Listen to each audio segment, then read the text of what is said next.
Top quality और consistent performance के लिए सिर्फ सिल्वर पंप नाम याद रखना।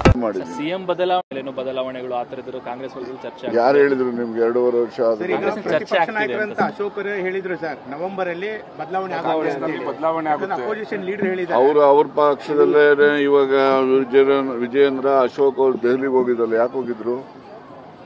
ಅವರಲ್ಲೂ ಬದಲಾವಣೆಗಳು ಇದಾವೆ ಅಂತ ಇದೆಯಲ್ಲ. ರಾಜಕಾರಣದಲ್ಲಿ ನಾನು ಮೊದಲೇ ಹೇಳ್ದೆ, ಇದು ನಿಂತ ನೀರಾಗೋದಿಲ್ಲ, ಹರಿತಕ್ಕಂಥ ನೀರು.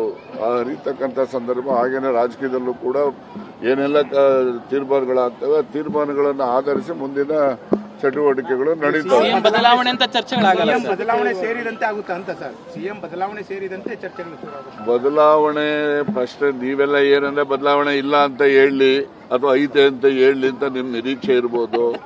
ಬದಲಾವಣೆಗಳು ಇರ್ಬೋದು, ಇಲ್ಲದೆ ಇರ್ಬೋದು, ಯಾವ್ದು ಇಲ್ಲದೆ ಎಲ್ಲ ಅಂತಿಮ ತೀರ್ಮಾನ ಹೈಕಮಾಂಡ್ ಅವ್ರು ತೆಗೆದುಕೊಳ್ತಾರೆ. ಪವರ್ ಸೆಂಟರ್ ಬಗ್ಗೆ ನೀವು ಮತ್ತೆ 2-3 ಪವರ್ ಸೆಂಟರ್ ಇಲ್ಲ 2-3 ಆಗಿದೆ ಆಗಲ್ಲ ರೀ. ವಾಸ್ತವಾಂಶ ನಿಮಗೆ ಹೇಳಿದ್ರೆ ನೀವು ಅರ್ಥ ಮಾಡ್ಕೊತೀರಿ ಅಂತ ಅನ್ಕೊಂಡಿದ್ದೀನಿ. 13ರಿಂದ 18 ಕರ್ನಾಟಕ ರಾಜ್ಯದಲ್ಲಿ ಮುಖ್ಯಮಂತ್ರಿ ಸಿದ್ದರಾಮಯ್ಯನವರು ಇದ್ರು, ಒಂದೇ ಪವರ್ ಸೆಂಟರ್ ಇದ್ದಿದ್ದು. ಆಗ ಡಾಕ್ಟರ್ ಜಿ ಪರಮೇಶ್ವರ್ ಅಧ್ಯಕ್ಷರಿದ್ರು, ಮತ್ತೆ ದಿನೇಶ್ ಗುಂಡೂರಾವ್ ಅವರು ಅಧ್ಯಕ್ಷರಿದ್ರು. ಅವರು ಎಲ್ಲರೂ ಕೂಡ ಒಂದು ರೀತಿಯಲ್ಲಿ ಹೊಂದಾಣಿಕೆಯಿಂದ ಎಲ್ಲ ತೀರ್ಮಾನಗಳನ್ನು ತೆಗೆದುಕೊಳ್ತಾ ಇದ್ರು.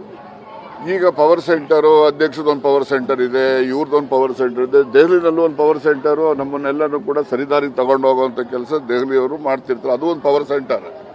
ಹೀಗಾಗಿ ಪವರ್ ಸೆಂಟರ್ಗಳು ಹೆಚ್ಚೆಚ್ಚು ಆದಂಗೆ ಯಾವನೇ ಒಬ್ಬ ಮನುಷ್ಯ ಏಕಪಕ್ಷೀಯವಾಗಿ ತೀರ್ಮಾನ ತೆಗೆದುಕೊಳ್ಳೋಕೆ ಆಗೋದಿಲ್ಲ.